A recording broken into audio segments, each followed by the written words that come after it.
We can get started, please. Okay. Let's, It's on. That's what he says. Yes, we can start with a roll call. all right. Delaware County, Joe Cazzola. Here. Ryan Hanel. Here. Pat Delameter. Here. Maggie Wilson. Here. Gold Star. Fulton County, Jen Elmendorf. Here. Jack Farquhar. Here. Mike Tracy. Here. Gold Star there too. Hamilton County, Joyce Malidi is excused today, arthritis. Phil Malidi present. Gary Wicks. Here. Montgomery County, Tom Pasquarelli is in the Hawaiian Islands as we speak. Terrible thing. Keep him in your thoughts. Mickey Schwartz is excused. Trish Green is excused. Tony Agresta. Here. Otsego County, Sid Chase. Here. Beth McGowan. Here. Dr. Markowitz. Here. Rich Kirschman. Here. Harry County, Ed Brandt. Here. Bill Beaver. Here. Ed Hillenbrand is excused. Dr. Frank Belois is excused. Mark Z. Present with lots of paper. I see that. Terrible. Lou Jones. Yes, sir. Good to have you. Remake Chair Dr. Leinhardt. For those of you who don't know yet, Dr. Leinhardt had a motor vehicle accident this morning on the way to the REMAC meeting. He was not hurt, but his car was and had to be towed, so he was not able to be with us, and is not. So we have a quorum. Very good. All right, everyone received the minutes of December's meeting. Are there any questions to the Secretary concerning that? If not, is there a motion to approve as? Motion. Okay, Tony? Second. Tony made it. Second. Rich. Rich. All in favor, signify by saying aye. Aye. Opposed, the same. Anybody abstain? Okay, motion is carried. All right. Have some guests. All right, yes, introduction of our guests. We have some guests here. We have Rich Knapp from Hancock. Davis Warner from Hamilton County. Hamilton County EMS Coordinator. Tom Gully from the Ambulance Service of Fulton County. We have Joe Farrell is here this morning, this afternoon also. Still here. And Mary's not with us today. No, he's not. And Jim Maloney from the Oneonta Fire Department. Jim still here? Yeah, he's coming back Very here. good. Okay. And Beatrice Meddy from, did I get that right, Beatrice? Yes, I did get it right. that's Good. fine, yeah. Beatrice Close enough. from Otsego County, welcome. AKA B. AKA B, gotcha. B, yeah. Gotcha. Okay. Did I leave anybody out? If I did, it was unintentional. Welcome one and all. Yes. Okay, correspondence, has everybody had a chance to look through that? And are there any questions concerning it? No one anywhere.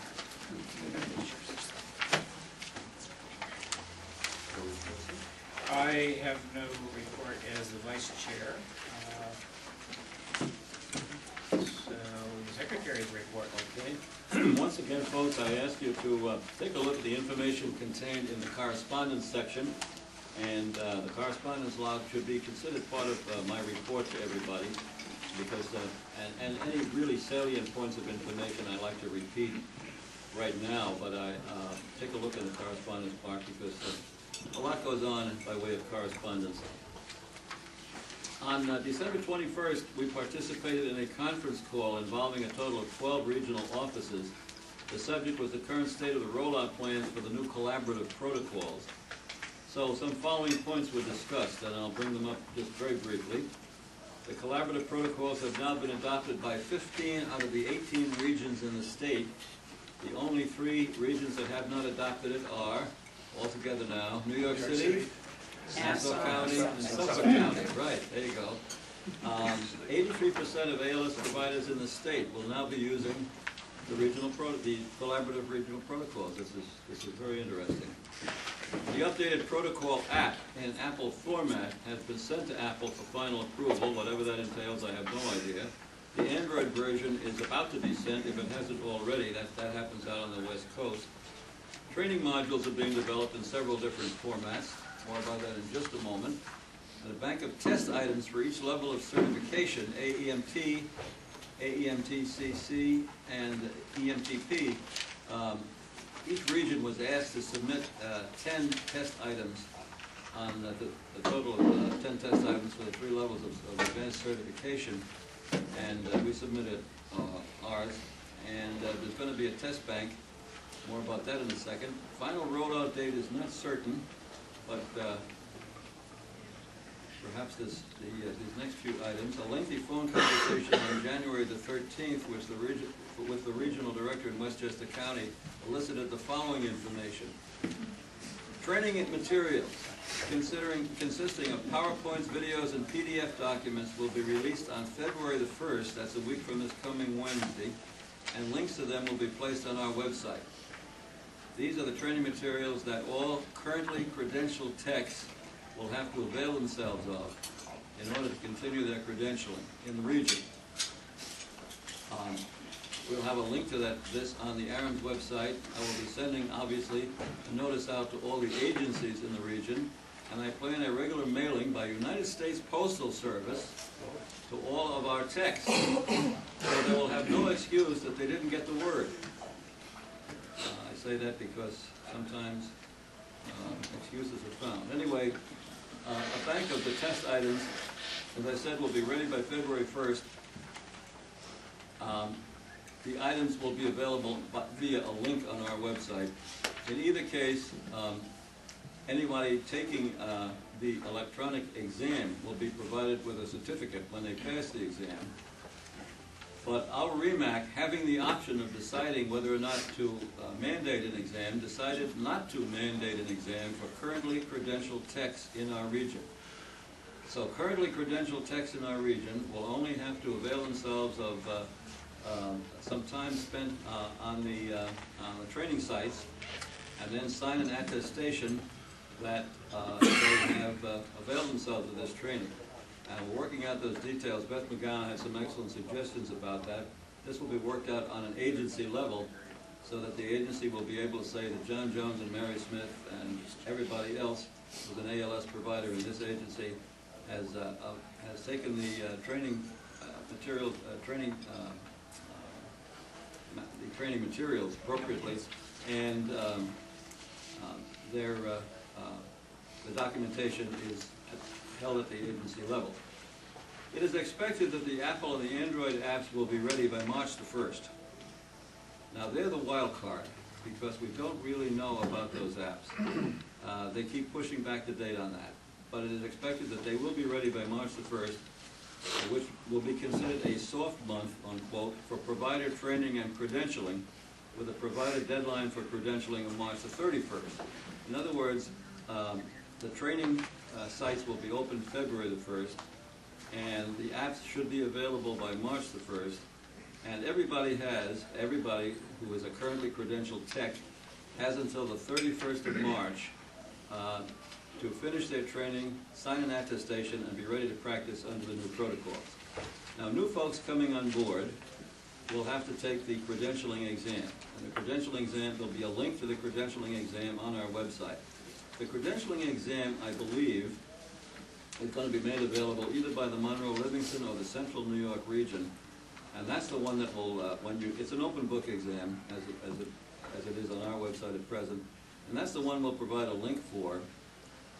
When you take the exam, and you and I will not have to take it if we're already credentialed, but new folks coming on board will have to, and they will get a certificate which says that they're ready to go in their particular region, whichever region that may be. We are really, as I said, statewide except for Long Island and New York City now. So that's the story so far. We submitted our 10 test items to the item bank, and there you have it. Any questions on what I just read? I'll keep everybody updated. Yes, Beth? Just, I believe that no one is planning on printing books, that everything is going to be electronic based. Correct, yeah. I still get occasional requests from agencies in the region asking for protocol books, and I advise them that Get a phone. tongue in cheek, this is not over the age of the book. Phone a friend. Or if I know them well enough, I'll say, what's a book? Anyway, yeah, everything's going to be electronic.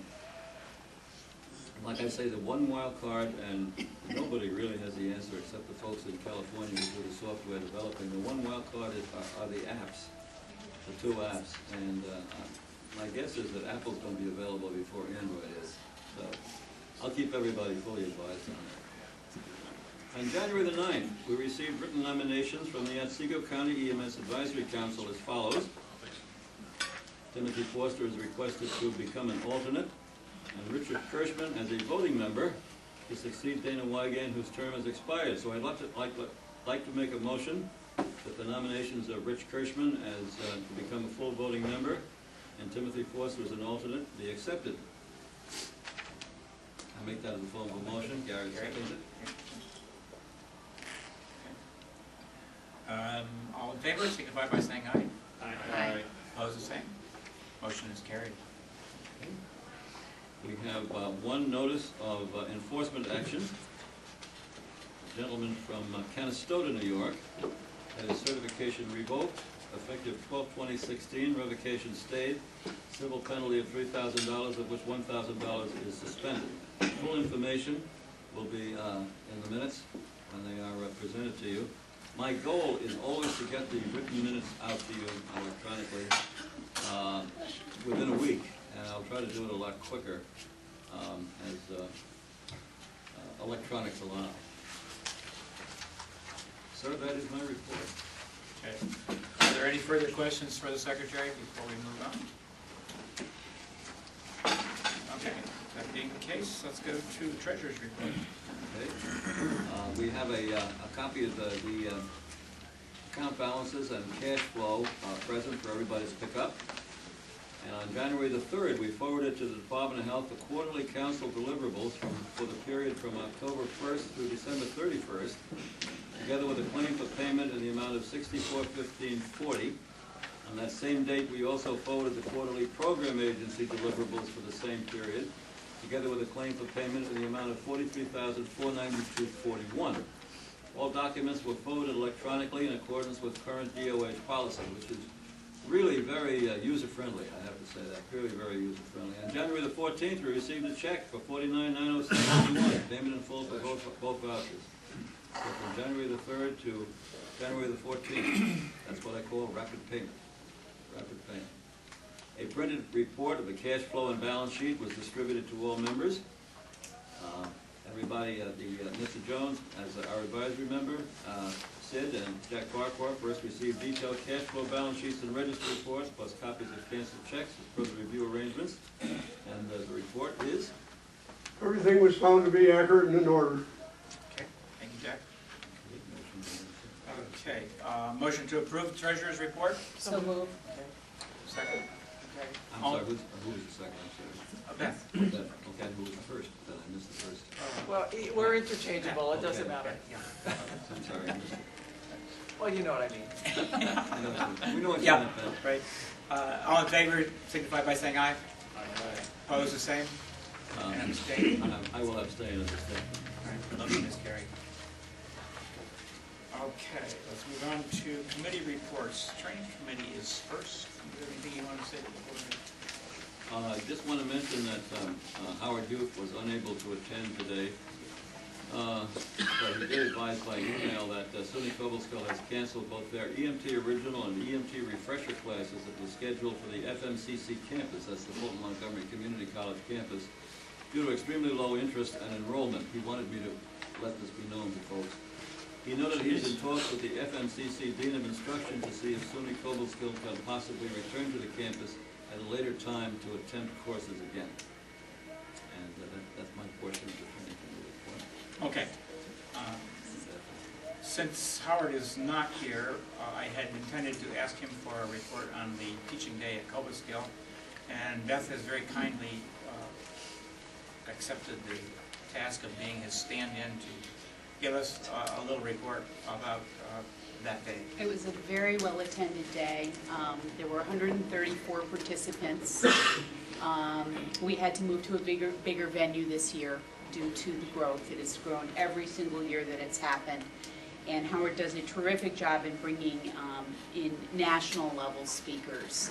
Paul Werfel from Stony Brook Paramedic Program and Connie Matera from Illinois were the speakers.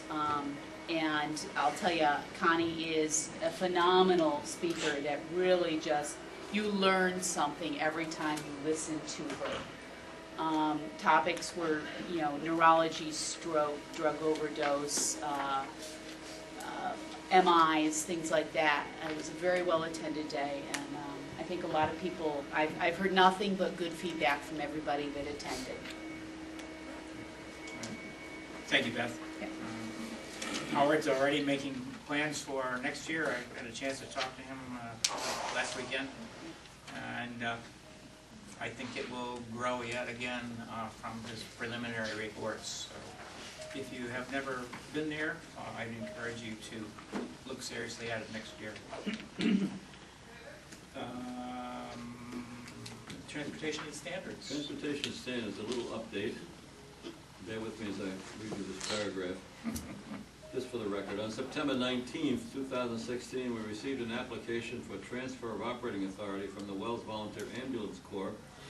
It was originally part of the Wells Fire Department and had made a request that operating authority be transferred to the Wells Volunteer Ambulance Corps Incorporated, which was a newly formed not-for-profit. Application was appropriately forwarded and read through, and it was forwarded to Dan Clayton on October the 11th. October the 12th, both Dan Clayton and Dana Jonas replied, and Mr. Jonas detailed a number of lengthy revisions that were needed.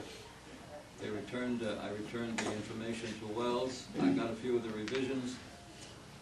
Having read through my policy when I get a revised application back, or an original for that matter, I scan it and send it out to the members of the committee and then to everybody after the determination of completeness is arrived at. Apparently they had a few little things not yet done that Dana had required, so I sent it back to them, this is back to Wells a second time, and I'm still waiting for the final completed version. As of this date, the document has not been received back. In a telephone conversation on December 17th, excuse me, that should be January 17th, we were advised that the town of Pittsfield would be submitting a CON application shortly. They currently are in a municipal CON. It expires 2 months or whatever. They currently hold a municipal CON, and I have not received their paperwork yet, but they assured me that it would be en route. So I'll keep everybody advised about that. That's my report, sir. Okay, thank you. Do you have anything you want to say further about that, Joe? Okay. All right. State Council report. By the volume of paperwork here, you can carry on half the afternoon. Yes, lest you think I've been slacking off as an alternate rather than the delegate, I have covered your desk with a lot of paper here. There's a lot to go through, so fasten your seatbelts and bear with me here, because there are a number of very high points that I need to bring to your attention. First of all, Steve Kroll is the chair of the council.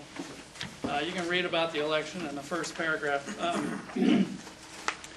He did put together a draft survey that will eventually go out to agencies all over of every description. It's a pretty basic survey. There's a lot of pain out there in terms of services that can't do their calls. And this is an effort to get some information about that situation. I have given the original to Phil because they do want some comments about the draft to see whether there's anything else we need to ask for. I did not make copies of that for everybody because it is a draft. I do have some copies here if anybody wants to see them. Lee, in her staff report, talked about the budget, which is it's budget time in the state. Last year, just for your information, the request was for, well, the request was for more than 20 million, but 19 million were allocated, but there's some cash cap that only allowed the department to spend 16 million. So that makes it very difficult to do what they had to do. I will talk about the finance committee about the request for this year when I get there in the report. There are some changes to the EpiPen law that don't require a collaborative letter and or any physician oversight, I believe. The bill is part of your packet. I handed out a kind of a clarification sheet that Lee put together that she handed out, so you can read about that. The important point is that the department really would like regional councils to keep close tabs on and good communication with their current BLS EpiPen providers. Okay?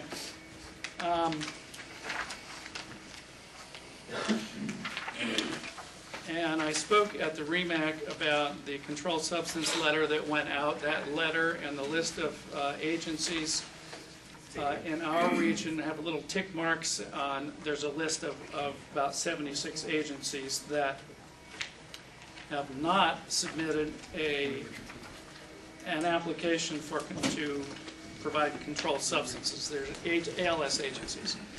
The letter includes the regulation now in Part 800.5 that makes it clear that if you want to be an ALS agency, you must be able to do controlled substance.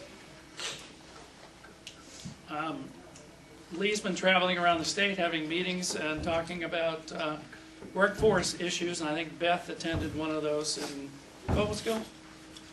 Where was it? The Cobleskill teaching day, she was Teaching talking day. about, it's a sad day when an agency has to close. She had a whole presentation about how it needs to happen and different things that you could do to help avoid it. Yeah. 22 agencies last year closed their doors and were decertified. And Usually there's only 2 or 3 a year. And 3 had already closed their doors by the time we were at the CMAC This year, so far. for this year. It's not looking good out there. 23 new trauma center verifications have been completed, and Bassett Medical Center in Cooperstown is now a level 2 trauma center.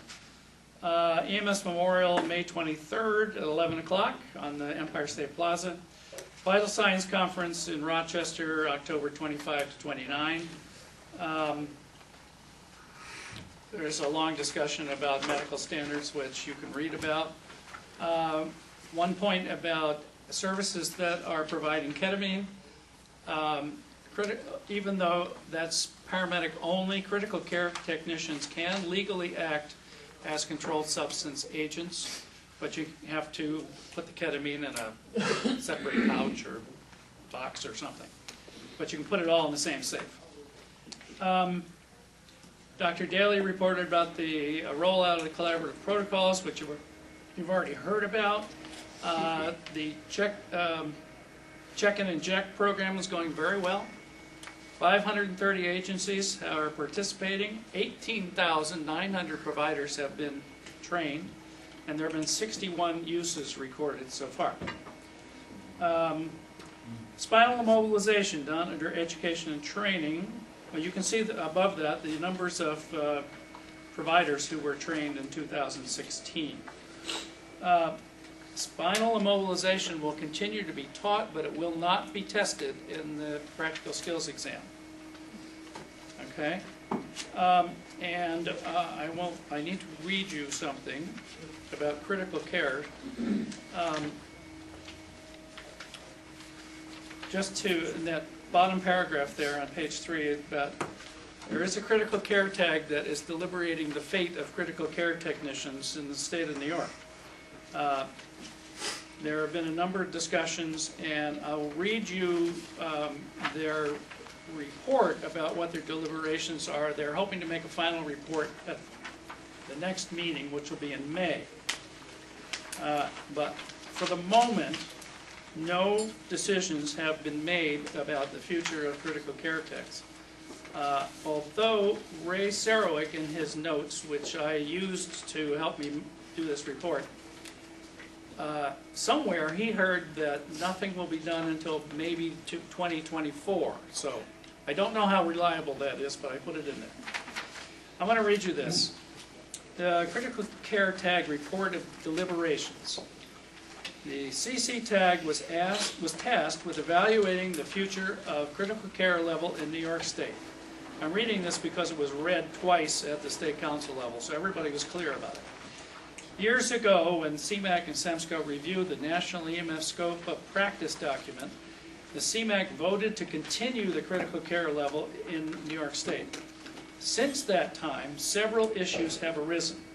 These include New York State being the only state with a CC level of care, and this eliminates portability in disasters and reciprocity. There's a push from the governor to bring New York into compliance with nationally adopted standards. There's issues of portability and certification between states and an inability to update critical care training curriculum and exams due to costs, administrative burden, and lack of any national equivalent.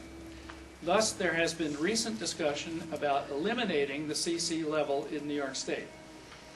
The TAG is currently exploring CC use in each region, current CC curriculum, ability to sustain CC educational updates, original course participation, refresher course numbers, use of CME refreshers, and other training and exam development and maintenance issues. The TAG is also evaluating how a phase-out of the CC level or a continuation of the CC level might affect the state, including barriers to upgrading current CC providers to paramedic level, establishment of streamlined bridge courses that would optimize costs and time commitment. And what Lee told me about that was they were considering that there would not be any clinical time or ride time, that you'd be able to just take the didactic and take an exam. Let's see, where was I? Streamline bridge courses that would optimize course and time commitment of CC providers, enhancements to the AEMT skill set that might facilitate transition of some CC level agencies to AEMT, and timelines with which a transition to either commit to maintaining the CC level or transition to sunsetting the CC would be feasible to assure continuity of care to all New Yorkers. The TAG will present a complete report with recommendations at this statement said March meeting, but it's going to be the May meeting. I think the point is this is a complex consideration that's going on, and everybody just kind of hold tight for a while and see how this works out. But it looks like a pretty comprehensive consideration of the situation. I just want you all to know that.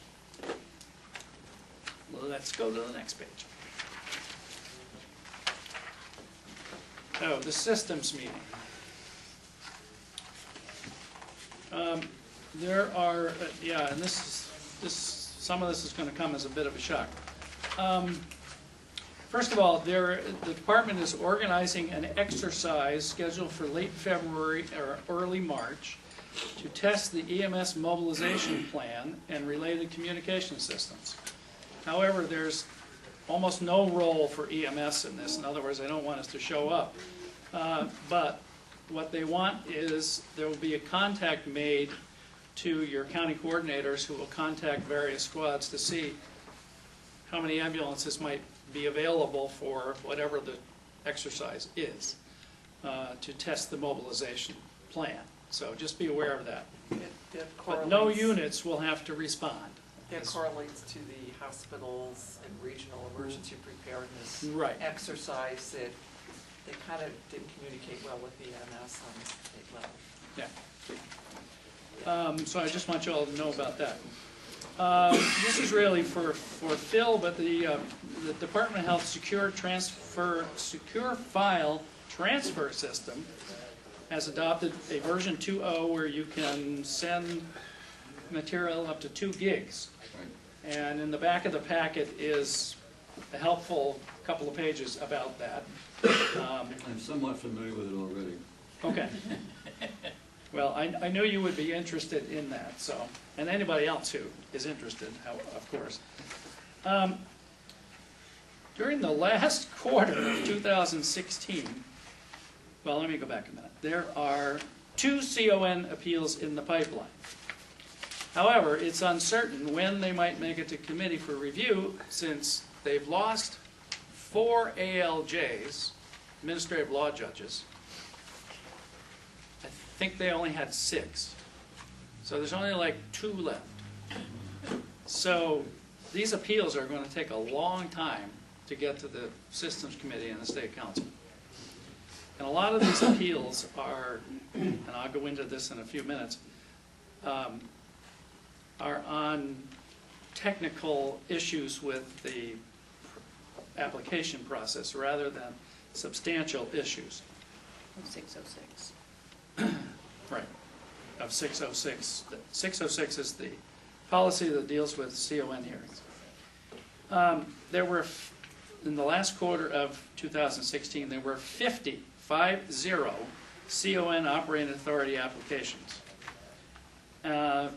Some of these actions are consolidations of authority in response to a loss of 22 ambulance services, which I just told you about. Lee says there are a lot of services out there on hospice. So we need to all be aware of that and see what we can do to pick up the slack.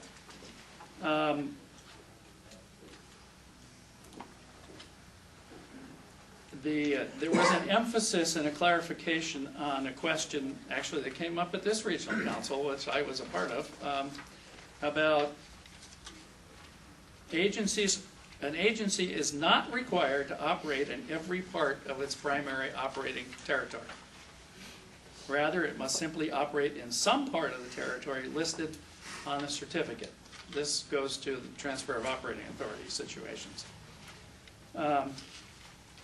So they just want to make that clear. And now we get to the hard part. This is something that just recently came down and kind of blindsided Ron Hassan, who sat in as the chair of the Systems Committee, and he was asked about 2 weeks before the meeting to do that because Dr. Langsam, who is the chair, was going to be out of the country. And Ron is also chair of the CON tag, of which I am a part, and was going to make a report. However, Lee made it very clear that the administration of the health department has made it clear that policies such as 0606 having to do with CON or other policies, or CMAC advisories, which have been put out in the last few years, these are not enforceable because they're not connected to any law or regulation. And what this means is that 0606 is strictly a guidance document for regional councils. Now, some of us really got upset about this because it really means it kind of throws the whole CON process right out in the open without any regulation. However, and we pointed this out and talked about it, and I want to make this case. Regional councils, you folks, have the statutory authority to make certificate of need decisions, which means that any process that you adopt to do that would have, presumably, the force of law and regulation. So you could stand on that, and it would be binding on the council and on any applicant. What the CON tag was trying to do, aside from, I was on the part that looked at the definition of need, you know, I looked at 16 or 17 different states. Nobody has a definition of need except New York, which is really a very good definition, although it may be a little bit outdated. The other half of the CON tag was trying to put together a guidance document or a policy that would deal separately with new service applications, transfers of operating authority, expansions of operating authority, and I think municipal conversions from municipal CONs. So it really falls now to the regional councils to develop their own process. And I have put an editorial note in here. This is not what the department has said or encouraged, but they didn't discourage either. So this is really my thoughts about this. But in the meantime, regional councils could move to adopt 0606, either in whole or in part. And then it would have the force of law and/or regulation. In the meantime, the CON tag, I think, is going to continue working on a general guidance document for regional councils. But I would strongly suggest that regional councils, such as yourself, develop a task force to deal with this and to do it in a timely manner, not in a leisurely manner, because I think there are going to be more of these transfers. I think there may be more new services, I don't know, but transfers and expansions certainly. And I would urge you to think about creating separate processes for all three of those, because the requirements should be different, could be different. And the definition of need could be different as well. So I would strongly urge you to take maybe the Transportation and Standards Committee as a core and add a couple of 3 or 4 more people and try to have some meetings either by conference call or whatever to work on this and try to have a timeline of maybe a few months to come up with something. So that's why I have written that the way I have. And this was all a little startling to all of us at the Systems Committee meeting, and I will take questions and comments about that. But I think we don't want to go back to sort of a Wild West mentality about doing these things. There needs to be some boundaries, in my view, there's going to be anyway. more of this in the future, and, you know, Huh? there's going to be more of this in the future. So But there is going to be more of this, and that's why it's... inevitable, you know, Right. so.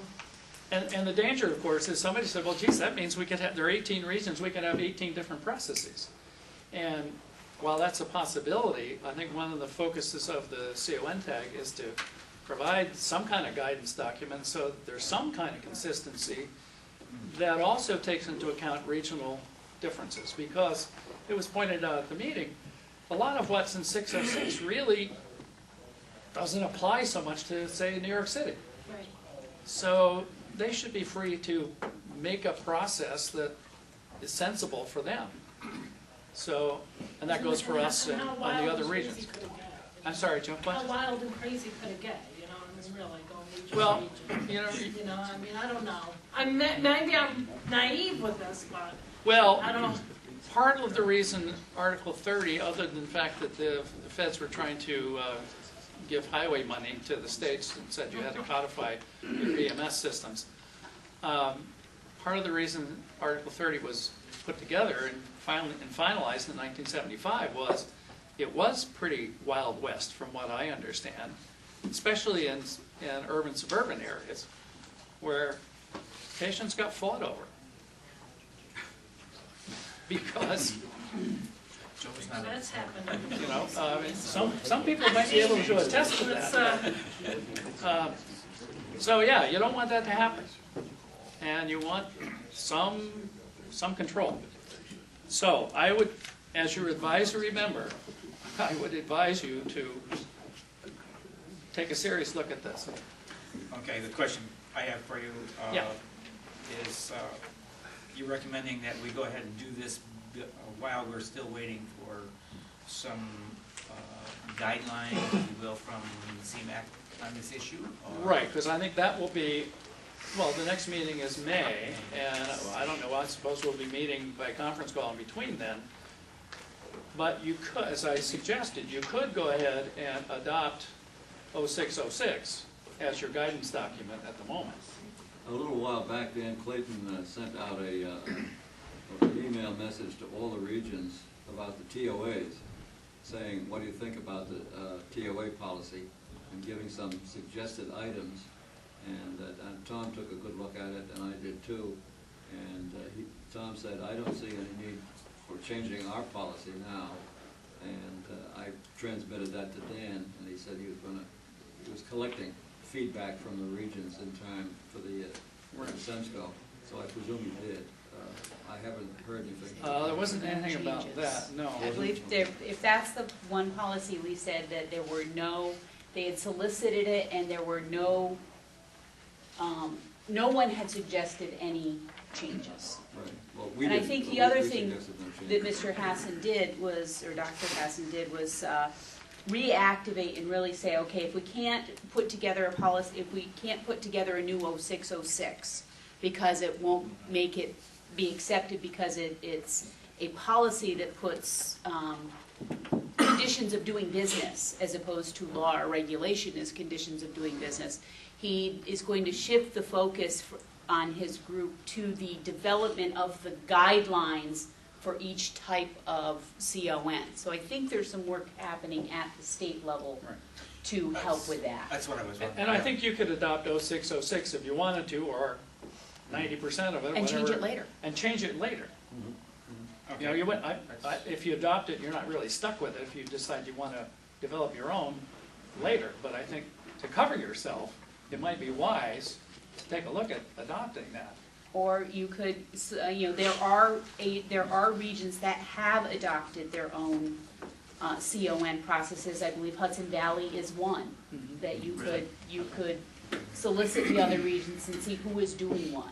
It's funny, I thought we had adopted 0606 some years ago, but I could be wrong. Well, I think you might want to be clear about that now in view of this determination, so, yeah. We'll be gonna be right.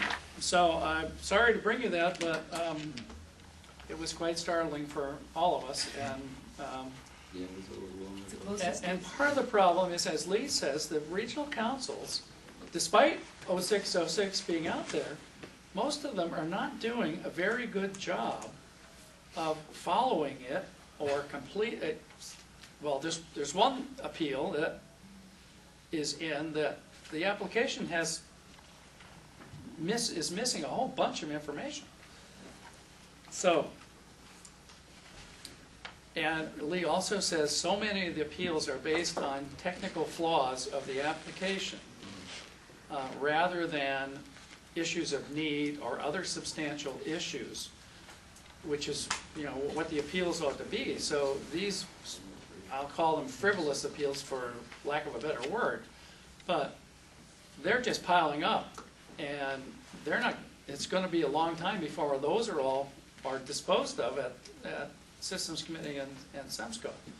So I think the aim of having individual regional processes is that perhaps any appeals that come forward will be of a better nature. So, and I have a little bit more to talk about.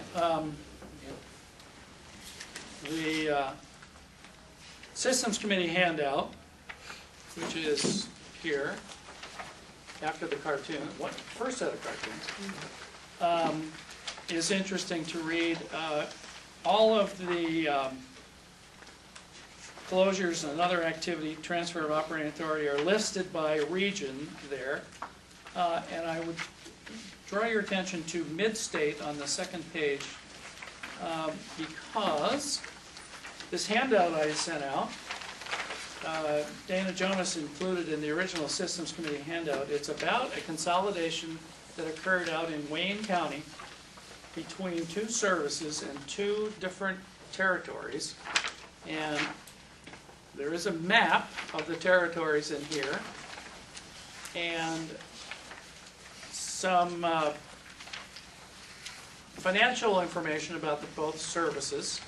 This was a very successful consolidation, and Dana included it because he thought it would be a good model for other regions of the state to consider as services close their doors and territories have to be consolidated. So there's lots of leisure reading here. Maybe it'll help you go to sleep at night.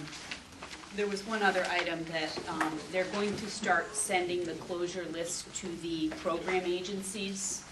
so that when you start getting the green forms from agency verification, that you're sure that they're with legitimately functioning agencies, so that you don't get a nasty financial surprise at the end. And one other thing, I said on the first page that Steve Kroll had held a series of, 6 or 8 conference calls over the summer and into the fall about the changing face of emergency medical services in New York State. I did not have an opportunity to participate in any of those calls. I happened to be away or something else was going on, and I just didn't get there. However, this is a summary of, I handed this out, of his slides.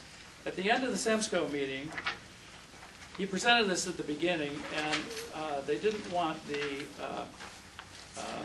stenographer to have to copy all this stuff, so we did an actual presentation at the end.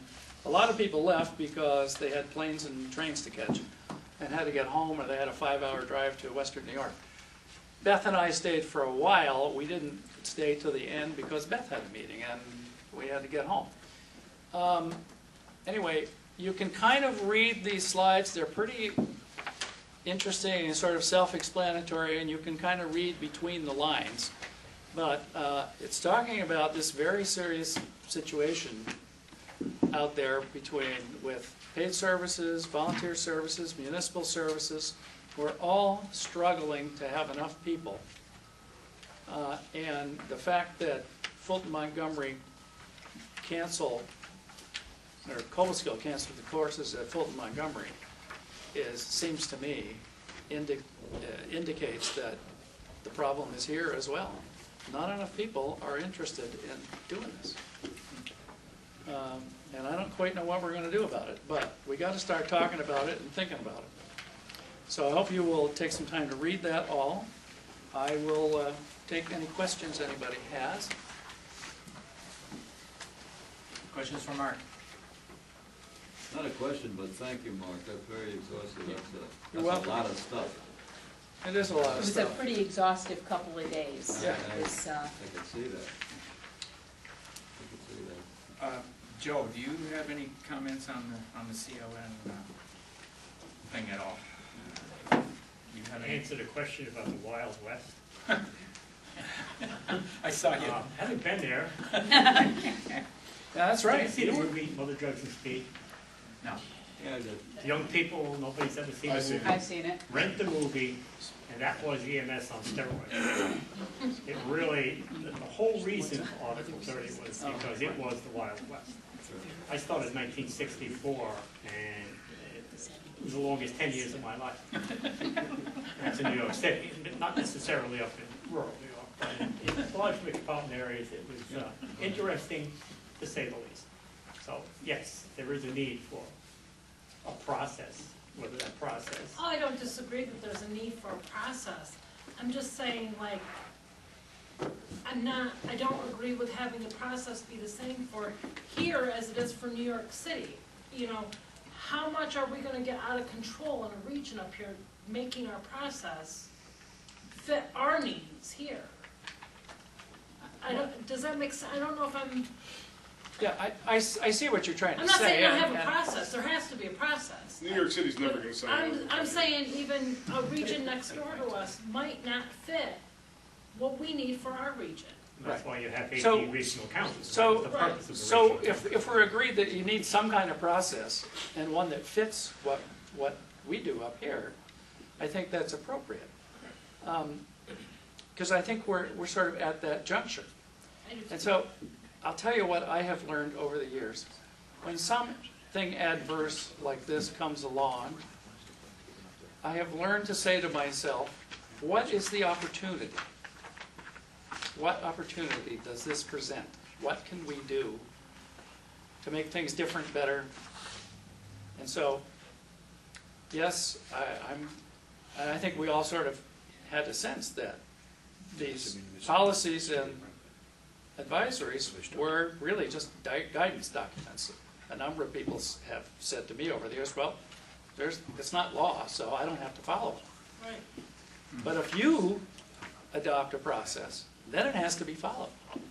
Because you have the statutory authority. Only you. So the other thing I wanted to say was, when you're a member of this regional council, you have this responsibility. So you need to educate yourselves about these applications and have a thoughtful discussion about it. I have prompted you on a number of occasions with these CON hearings that we've had, because at the systems committee level, when they come in on appeal, if there's no discussion in the record, all we can go on is the record. So for God's sake, create a record when you have these things.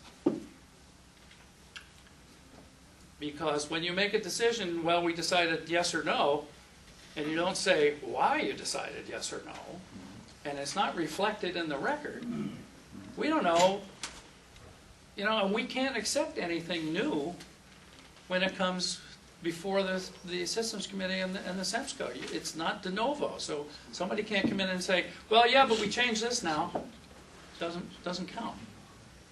So you all have a serious responsibility, and I just want you all to kind of think on that. All right, I'll shut up. Okay.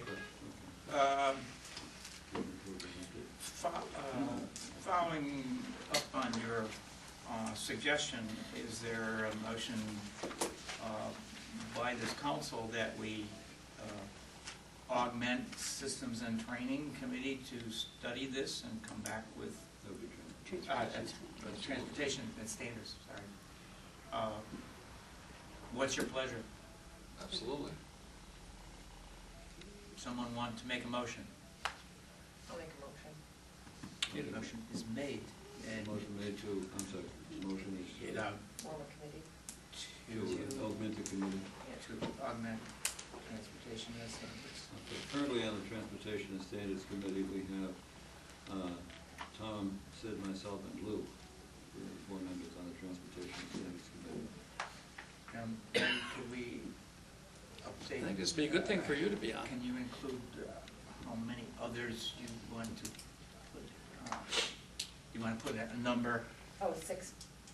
Total, for a total of 6? For a total of 6. Okay, so we're going to have 2 more in addition to Okay. that. Okay, so we have that motion, I'll second that. and motion's been made and seconded that we augment the, Louis, can I remember? I'm sorry, who'd you say we're on for? Lou, advisory. as, he's an advisory member. Yeah. Advisory, just like Mark. Yeah, okay. So we're going to augment, Advisory members don't vote, but they can serve on committees. okay, augment that transportation committee to include 2 more. The motion's made and seconded. Are there any further discussion on that? If not, everyone in favor signify by saying aye. Aye. Opposed? Abstain? Motion is carried. That's wonderful. That's good. Thank you. Do we want to appoint or ask for volunteers for those 2 slots? How we- That's a good point. It's kind of a trend, that's a good point. I don't know. Perhaps we can just say if somebody's interested, make their interest known to us, and we can pick the name. All right. Or the chair. All right. The chair normally would appoint. The chair would Yeah. normally appoint, according to our bylaws, the chair would appoint the committees. Right. All right. Let me give that some thought. Okay. That's, how soon does Tom do that? It comes back Tuesday. Tuesday? Oh, why don't Tom and I discuss that? Guess what you have to do, Tom? By the way, I'm sure he'll be in the mood for this type of discussion when he gets back from the Hawaiian Islands. Jill just said stand in line. Yeah, stand in line there, sir. I'm sorry, I'd like to. Yeah, and Well, Wednesday. Tom doesn't know about this yet. That's what I thought, and rather than single-handedly making this decision. How better to learn about it than from his friends, Yeah, right? yeah. I feel sure that he has since some- he's normally here, the chair and vice chair should consult on this before we make that Right, decision. okay. Yeah, and I'll when he's back, I'll try and contact him, just go over some things and send him a copy of my report. And What I intend to do, Mark, is to scan your report and send it out to okay, good. everybody. All right. I'll try to get that done tomorrow. All right. I would further suggest that this committee make a contact with either Lee or Dan Clayton to talk about what you're proposing to do and see what guidance you could get from that, to make sure that. I chat with Dan all the time. Yeah. And he's an organist, so he's a good friend of mine too. So. Is he? Right, yeah. Yeah, he does, yeah. I would just suggest you touch base with him about that and make sure that my suggestion is kosher. Okay, which I think it is, but we talked about that at the SEMSCO and the Systems Committee. So. Yeah, we might even go up and have a conversation with him right there. Okay. Okay. Thank you, Mark, for. You're all of welcome. that. All right. What else? Regional programs. Okay, regional program update. Yeah, I have nothing to report on any program updates. All equipment seems to be functioning according to specifications, as they say on Star Trek. All right, and no other program updates? REMAC report, Dr. Fisher is not here. Dr. Fisher, if I may, I'll, Okay. in the absence of Dr. Fisher and Dr. Leinhardt, I'll give a quick REMAC report. We had a request from a critical care level tech in Otsego County to change his level from critical care to AEMT. This was approved by his medical director and it was okayed by the REMAC. The memorandum of understanding for the collaborative protocol work group was signed off on by Dr. Fisher, acting in the absence of Dr. Leinhardt. We were told that the Springfield Fire Department ALS first responders have received their controlled substance license. That was just informational. Tom Gully and Mike Tracy presented an update on ambulance service in Fulton County plans for initiation of the SCT service. There was quite a bit of discussion on that. The doctors took a very active part in that discussion. I gave a short update on the rollout for the collaborative protocols, which I essentially repeated almost word for word here. The Wadsworth Labs requested a routine biennial approval for continuation of glucometer testing. Dr. Fisher signed off on that paperwork, which I will send into them in Albany. Mr. Farrell gave us an update on the status of AAREMS BLS FR agency recertifications and our inspection requests, and said we deserve many, many gold stars because we're just wonderful. Is that what he said? Yes, I thought that's what he said. They'll be in your mail. They'll be in the mail. Excellent. That's what looking forward to it. Solid gold. There you go. There you go. Dr. Leinhardt had requested last REMAC meeting. He asked me could I put together a report using state bridge material on destination data for the larger agencies in our region. And I have begun to do that, and I will be meeting with a conference call with Mike Taylor at DOH tomorrow to chat about it some more. He wants to see how often the closest facility to the incident is being passed over for another facility, and what the reasons might be for that. This is not at all punitive, it's more investigational than anything else, or inquiring, matter of inquiry rather than anything else. And he just wants to get a handle on that. So we're going forward on that. And that's our report from the REMAC. A great deal of the REMAC was taken up with Fulton County Ambulance Service update on their SCT proposal, which was very informative.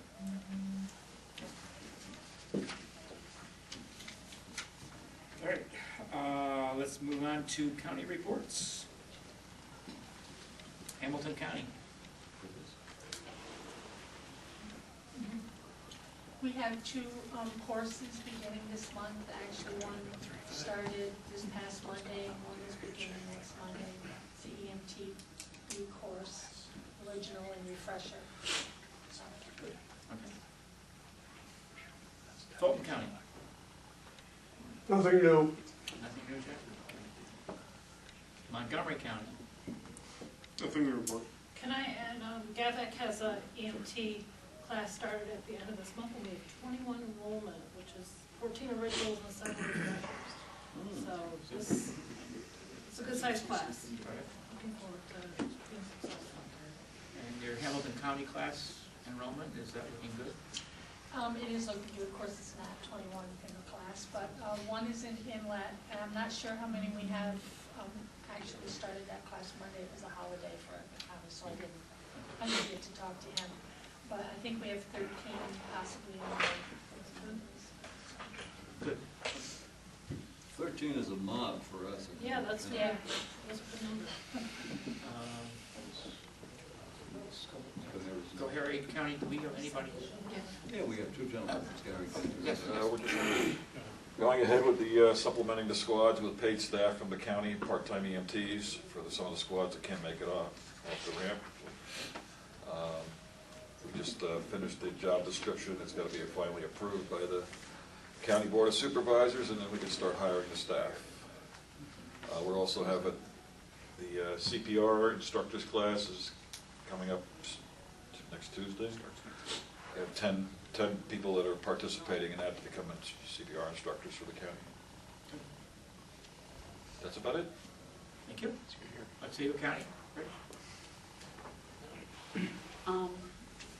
CMT has finally put in service their bariatric ambulance. It's a medium-duty Freightliner with the Stryker load system in a Power load. the power load system and a hydraulic stretcher. So that is, And it had its maiden run the other day, yep, right after we put it in service. yep. It's taken a little driver training because it's got air brakes and stuff like that that, you know, a lot of our smaller vans don't have, but it will be available to all three counties for service area, and I imagine it'll probably see its way over to Schoharie County at some point if we're called. Also, CMT is having a teaching day on Saturday at Milford Central School for 7 hours of core CMEs.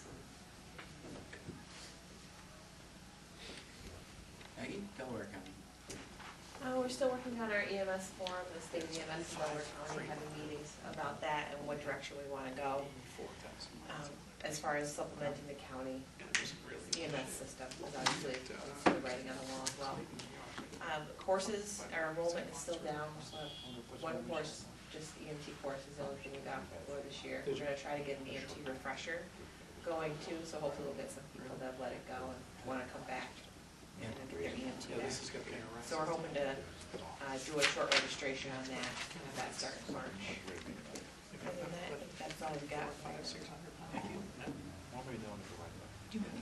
Is there any old business to become before the meeting? We're doing show and tell tomorrow. None? Okay, how about new business? Anyone? No, I mean, just so you can see that it's,